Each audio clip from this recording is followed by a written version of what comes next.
Brandon Lewis was picked out by Theresa May this week to rebuild the Conservative Party, to bring in more members, to start to give the Tories a better profile online and restore some campaigning confidence after that terrible, stuttering general election campaign. Frankly, from the perspective of January 2018, it looks like a pretty big job, Brandon Lewis.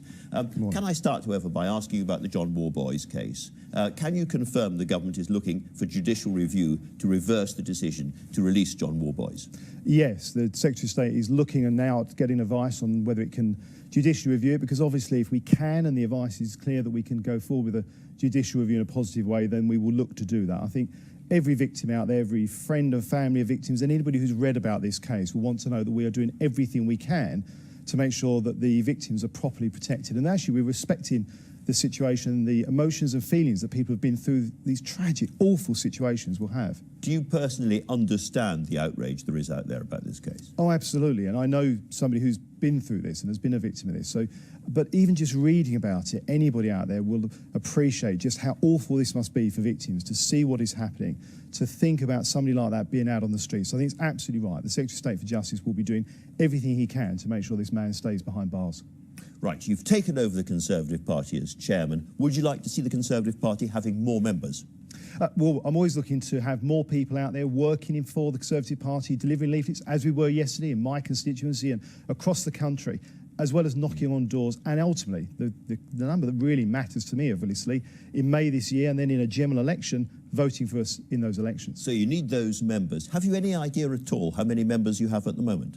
Well, look, we've got a party that is devolved. We have a localised party. Membership is done locally. One of the reforms that I do want to take forward, Andrew, if you just let me finish this point, is I do want to bring that, the numbers and the data around membership into a central base. So in the future, yes, I will be able to give you an idea of our numbers, but right now, and ultimately my main focus is on the people who vote for us. Isn't it simply a matter of addition? I mean, you've got members in Kent, you've got members in Scotland. All you need is a pencil and a piece of paper and just tot them up. What's so difficult? Well, look, we can all play numbers games. And if you look at the way the Labour Party look at their numbers and the things they include, we can all play. Actually, what matters to me is we've got a huge number of people, not just members, but volunteers and activists around the country who are out there day in, day out, knocking on doors, delivering leaflets, getting involved in social media to spread the message about the positive things we are doing in government for people so that we win those votes in a local and in general elections to make sure we give people good governance in their local areas. Have you got as many members as the Labour Party?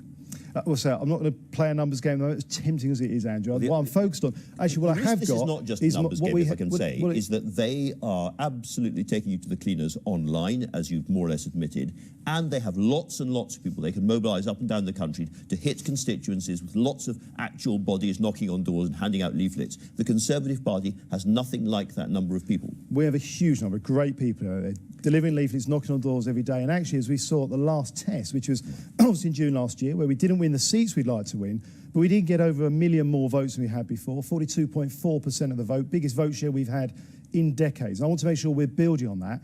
And actually, as you say, quite rightly, building in our online presence as well, but doing it in a respectful way.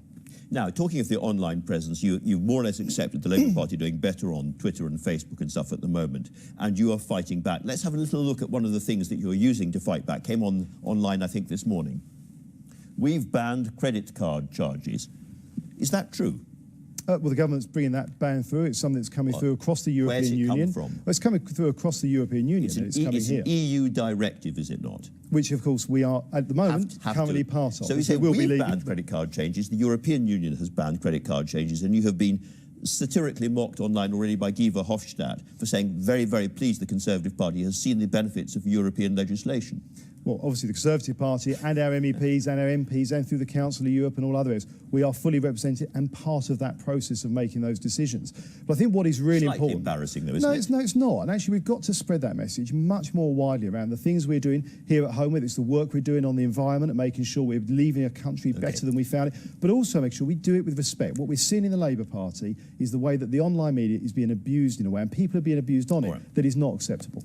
OK, so you're going to crack down on all online abuse. You want Tory councillors, Tory candidates of all kinds to sign up to a respect pledge, and you'd like Labour Party to do the same. That's basically what you're saying. Absolutely. We'll be drafting up a pledge. All our candidates will sign up to that pledge to behave responsibly and show respect online during the elections. And I do expect, Jeremy Corbyn's on TV this morning, I think, he should be coming out and standing up to this. Because when we've got people at the top of the party, the Labour Party, the Shadow Chancellor, use the kind of actions, the language and behaviour they are, endorsing threats against other MPs, well, physical threats. He was quoting somebody. Yeah, but he's not apologised for that. He's not he's simply condoned that. Well, he was quoting we've got to make sure. Well, yeah. So he says. But if you look at the recording, that's what he actually said. All right. What we've got to make sure is that all of us at the very top of the party avoid this rot that we're seeing at the top of the Labour Party, and we actually show from the very top.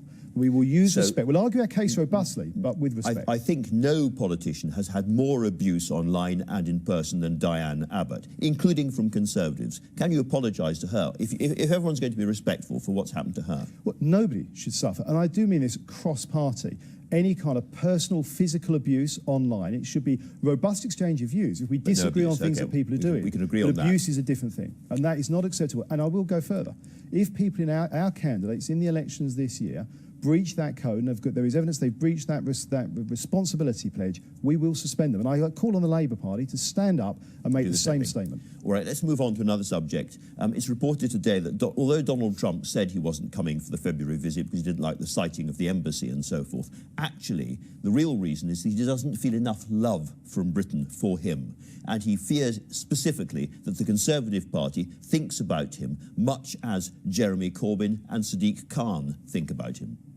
Well, I don't think it helps our country when we've got senior politicians asking world leaders and making the comments that Sadiq has made. Actually, what we've got to remember is we've got a very strong, long-standing, hugely important relationship with the United States. It goes beyond any individual one of us. That relationship is not just the special relationship, but it's important. They're one of the biggest investors in trade, are hugely important to our security interests, and we've got to make sure we're developing and continuing that relationship beyond any of us as individuals. But do you understand, when I can't say the word on air, when he uses the word S-hole about a whole lot of countries with black majorities, do you understand why people see that as an absolutely outlandish, racist comment that has to be condemned? Any of us should be using that kind of language, but I should also just be clear. I think the last thing I saw was the President himself claiming he didn't actually say that, but no, that is the sort of language nobody should be using. So would you like to see him come to this country this year?